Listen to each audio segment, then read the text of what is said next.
My name is Taryn, and thank you so much for stopping by my channel, Nicolie Flower House. I grow cut flowers in North Carolina, Zone 7B. Today, I just want to give you a very quick update on my experiment with trying to grow ranunculus outside under grow lights. It is currently January 24th. It's January 24th. My goal was to try to get fresh, locally grown ranunculus for Valentine's Day. And I just want to show you some things that are going on with the plants.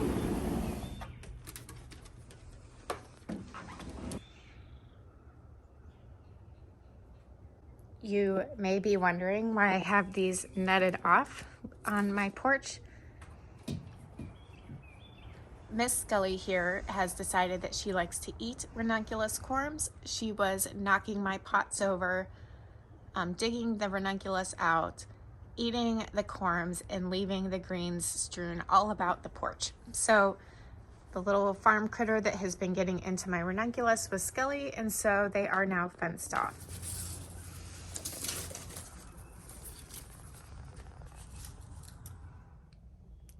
The plants are looking nice. They are putting on a lot of green growth.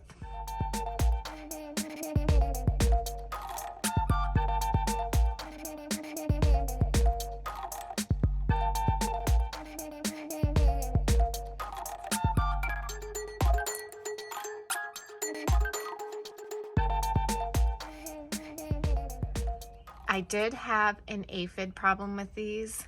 I gave them some natural fertilizer. It's called, I think, Natural Bin. I'll put a link in the description below where I got it from Amazon. It's made from seaweed and kelp. It is a plant-based product. I have a hard time doing fish emulsion. It's just not something I'm interested in doing. So this is a plant-based, all-natural fertilizer, but as soon as I gave it to my plants, the aphids came in and attacked them. You can see some residual here. So there was a pretty bad infestation, and what I did is I took each and every one of these plants inside and I washed them off under my sink.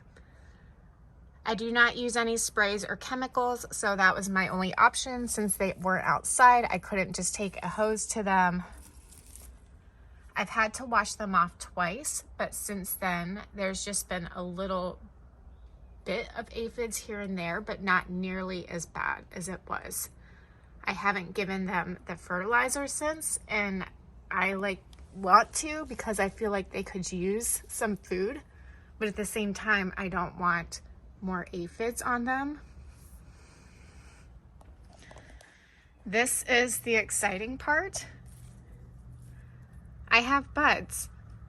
It's about 3 weeks until Valentine's Day. I don't think I'll have enough of anything to make any kind of offers this year. I'm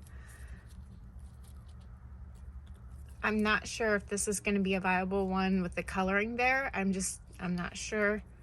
There's another one.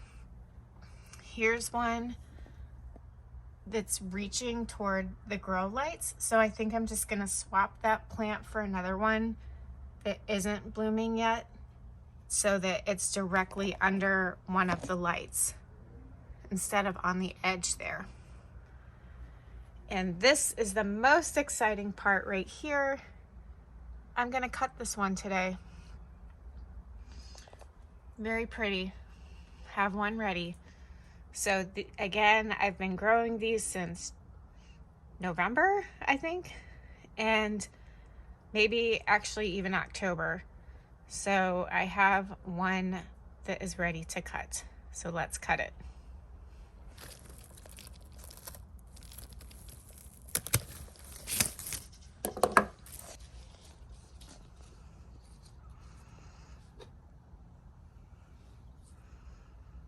This is really exciting. Obviously I don't have the scale and maybe not the timing right, but it just shows that I am able to get ranunculus under my grow lights. So I'm so happy about this. And in the tunnel, these are the outdoor Ranunculus, no grow lights. They are quite a bit smaller and definitely no signs of blooming yet. The foliage is still looking good, but yes, the plants are just much smaller. They're not growing as much right now because they're not getting as much light as the ones I have on the deck. Hi. Hi, Scully. Scully wants to say hello to the camera now. Okay, what I wanted to show you were these fertilizers. They're called Holistic Bin. I got them on Amazon. No. Watch out. I will link them below. They, again, are a plant-based product. You can see here, this one is kind of a more general one, and it's just a powder that you mix up. So another option is I might mix it a little more dilute than they recommended. This one is made for roses, but ranunculus are the rose of spring, and I think this one will help support blooming, so I might switch to this one. I might have less problems with aphids with this one because I'm guessing it's more phosphorus based than nitrogen based. I don't really know for sure on that, but this is to support blooming, so hopefully maybe I can use this at like a half or a quarter concentration and not have an aphid problem.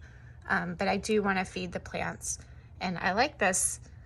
There's just something about ground up emulsified fish that I just can't stand behind. It's a personal preference. Obviously, there are millions of people that use fish emulsion, but I really like this plant-based option, so I am going to try these. I also tried to force some red and white tulips, and that is not going well. I had these inside. I thought my house would be warm enough to get these to pop up, but they have not. The tulips that are way out here outside are all sprouting more than these, which I had inside. So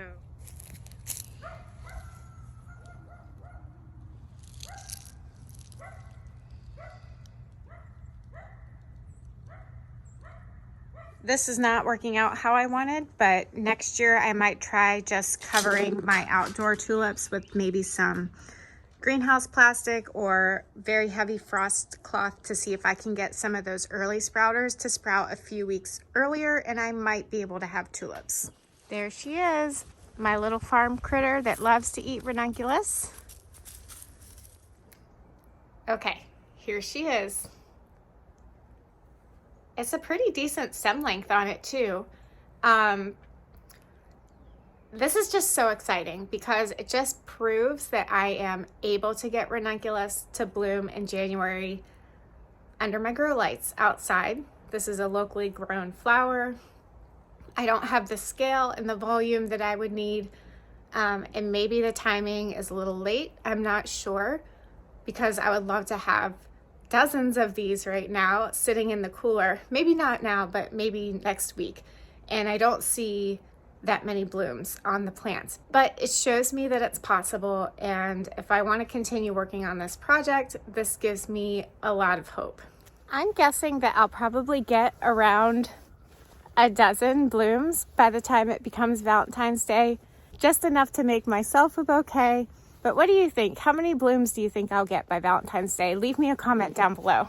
Thank you so much for hanging out with me today, even if it was just a few minutes, so I could share my happiness about my Valentine's Day ranunculus with you. And I will keep you updated on how many blooms I actually get in the next few weeks. If you like this video and this information, give me a thumbs up, and the best way you can support me and my channel is to subscribe. I'll see you next time. Bye.